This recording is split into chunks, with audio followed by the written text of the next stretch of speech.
This mid-season patch makes a crazy season even crazier. 6 out of 12 tanks have been improved, and that's coming from one of the most diverse metas yet. Although there are a lot of strong heroes, no composition is overwhelmingly the best, but that might start to change with most of the tank changes being buffs to the front line. If you're looking to rank up on your favorite heroes, check out the link in the description below to get access to a GameLeap membership. There are tons of guides and courses that can level up your game and help you get better, faster. Make sure to check it out and enjoy the video. Let's get started in D tier. First up is Wrecking Ball. Although he had a good start to the season, he got left behind as the meta moved on from Zen Dive. He still is much more effective and playable with the new changes, but more and more tanks are being upgraded to better fit the new health and projectile buffs. Before, Wrecking Ball was great into the high burst damage dive. He could avoid damage and then commit easily onto discords. Now, tank damage, ultimates, and survivability are being buffed, making Ball even less effective by comparison. And it's not just that other tanks are better. Sombra's also gotten buffs to her virus and ultimate charge rate. Any changes that make Sombra more playable make Ball less playable. Usually the best thing about the Ball Sombra matchup is that the Sombra has to focus you to get value, but when she's good enough to stand on her own and hack you defensively from time to time, it's a whole different game and a much harder one. Without any new changes this patch, he's back to low tier again, but we can still expect a small rework coming in Season 10 along with Venture. Any positive change at all would help him become a more consistent tank pick. One level up to C tier is Roadhog. Even the hook changes don't make him that much more lethal though, but that's mostly because he was already lethal enough. The Pigpen hookshot combo is an instant kill on any squishy. You've just got to have the Pigpen in the path of the hook, and then you just have to hit the hook. But because of the headshot multiplier being reduced as part of his earlier rework, pulling heroes in closer isn't actually much better for bursting them harder. You still need Pigpen to get a pick unless you can get a perfect meat shot onto the head, which is only possible against certain head hitboxes, and a lot of those heroes won't just let you walk up to them for the clean shot. But at least hooking Tracer is a confirmed one shot every single time without fail. That's nothing to sneeze at, considering she's been such a must pick recently. Any tank that has a good matchup with the Tracer has got something going for them, and 50% damage reduction is always annoying to deal with, but he still gets countered by a lot of tanks, and basically all DPS. Even with another buff, he struggles to compete, so at this point he should just be the villain. The annoying tank that lurks for one shots and gatekeeps players who don't know how to counter him. As long as he's not too strong while doing so, he's at least filling some niche in the game besides being an ult feeding battery. Now up to B tier, starting with Winston. He's in his usual state. His damage and bubble are more than enough to set up kills on backline, but setting up isn't easy. Winston is only better than other tanks when he can consistently get on supports and get out afterwards, but it's easy to stop him from staging a dive. His massive hitbox makes him easy to shoot, and his whole gorilla thing makes him easy to track. But if you can use your mobility to set up around the map, it gets a lot easier. He may be in the bottom half of the tier list, but a successful dive with bubble or primal is one of the strongest engages in the game.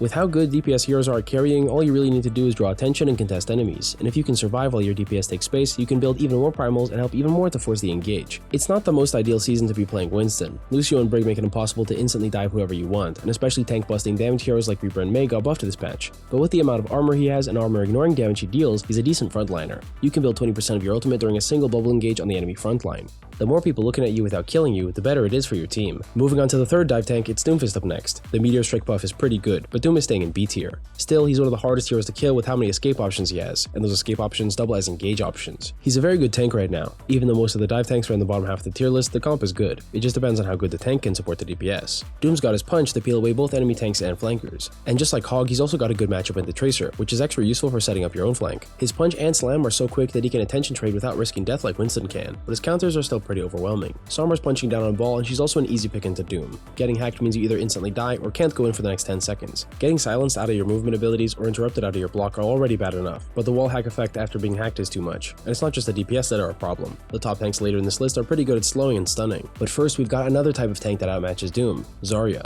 Second in B tier, her damage is really respectable, and it's a type of meta that gives her a lot of charge. Spam is flying all over the place, and she collects it. She also has one of the most direct DPS enabling abilities a tank can have. Her projected bubbles give good value for just an 8-second cooldown. And when Zarya is playable, she's decently strong. Playing too fast into her means you have to face her full damage and 2 bubbles, and playing too slow means you allow her to build up energy and poke you from afar. But at least that poke doesn't have too much range. Zarya is still limited by long sightlines, so much so that it really takes just one soldier to gatekeep her from afar. The other big weakness she has that keeps her stuck to B tier is her ammo. Her gun is great, but the long reload and high secondary fire cost has always kept her sustained damage weak, and sustained damage is pretty necessary to take out the bulkier tanks right now. Although she can deal almost 1,000 damage without reloading, she needs full charge and heroes to shoot. Even Winston bubble is enough to mitigate an entire clip of ammo, and the next hero has an even better option, Reinhardt. Now at the top of B tier, he's had an impressive improvement. With 300 armor, 100 damage swings, and 120 damage 5 strikes, he's finally a real bruiser again. He's still got a lot of weaknesses, but having more health also frees up pressure on your shield. It's easier to manage your armor and shield health to live for even longer, whether it's for holding a corner or for pushing your DPS forward. Ryan's shield is still the best part of the hero, and it's especially good at blocking the DPS passive. Recovering from early burst damage is easy. Even though Ryan contributes really low damage to the tank trade, he enables so many high damage frontline heroes to play even further up. It just takes takes a bit of coordination, which happens sometimes in ranked. Now we're on to A tier, and thanks to the buffs, we're starting with Magga. He was already a gatekeeper against a lot of the worst tanks on the list, and with his 10-second overdrive cooldown back, he's a lot less vulnerable between his engagements. And those engagements are getting even better. The stomp damage on overrun has also been increased, and it's pretty easy to hit. If you've got enough heals behind you, it's a great way to start and engage. And now overdrive gives you an instant 100 HP boost. It makes it a lot easier to tank the initial focus fire before you get your damage ramped up and healing yourself. Magga's damage is also a pretty big flanker counter. Tracer, Genji, and especially Echo can all get marked by his ignition damage, making it a lot harder to get close to the fight with full HP. His range is half the reason he can actually compete with the higher level tanks. It's the furthest out of all tanks by far, but although his damage is great, it's easily limited. One of the ways is by just having a small hitbox, like Junker Queen.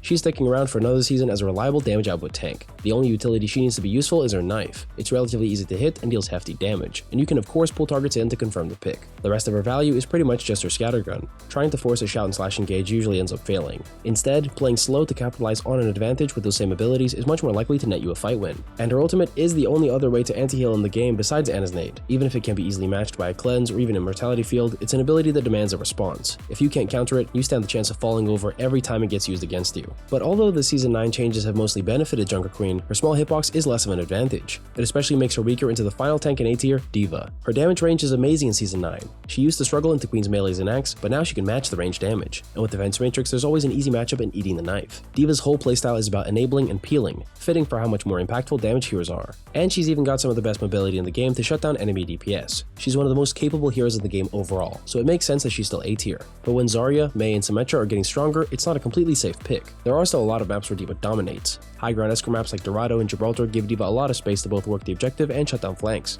Honestly, high ground anywhere makes Diva viable. She can take it aggressively or just defend it with her boop. Even with a weak ultimate, she's the perfect team support tank. But for the S tier tanks, it's a tight frontline matchup. All three tanks have high damage output, high mitigation, and strong CC. First up is the most well-rounded of the lot, Reinhardt. He's got all the normal reliable tank abilities like a shield, a slow, and damage reduction, but he also has the piercing punches that are so underrated. Just shooting 3 shields is enough to force an advantage. He's unique in that he has a decent matchup into pretty much every comp. Even Zenyatta, Echo, Tracer could be soaked with good block usage, although it's not going to be a very fun game. But normally, Ram fits in very well to most compositions. He's a lot more self-sustainable with his armor and lowered cooldowns, so even when he gets marked by the next 2 tanks on the list, he can still put up a good fight. Next up is the bully of the 3, Orisa. Now that she's got a stronger ultimate, she's a more reliable pick, but her S tier status is from how well she counters so many tanks. Magga, Queen, Doomfist, even Winston struggles to get past her. She's so much of a counter pick that it enables a lot of greedy long-range spam heroes, since Orisa just disrupts the enemy divers. Her damage is also scary to deal with up close. When the fight breaks into chaos, Orisa can get back on kills on her own. She's not just a tank buster with how good spear and spin are in the 1v1. Even long range, she can duel almost as well as Magga can. It just takes some really accurate projectile tracking. Now finally at the end of the list, we've got Sigma, still the best tank for carrying with your damage output and for countering and negating a lot of the stronger heroes right now. The combination of his grasp, shield, and rock make him capable even in the most difficult situations. He also has the ultimate advantage over the other 2 S tier tanks. He both deals more damage and takes less damage than both of them, and because accretion is so big, it's basically impossible to dodge for tanks at close range. If they can't block it, that's an opening for your team's follow-up damage. Even harder to block is the gravitic flux. Even at its least valuable, it can still disable a hero for at least 3 seconds. Usually though, you can get an easy pick or force an entire team's defensive abilities. Either way works. And to finish it off, his shield is unrivaled for quickly making and taking space. And even though worse tanks like Winston and Reinhardt have a strong matchup into Sig, he's the safest pick when playing for your DPS. That's it for the tank tier list for mid-season 9. Thanks for watching, and I'll see you guys next time.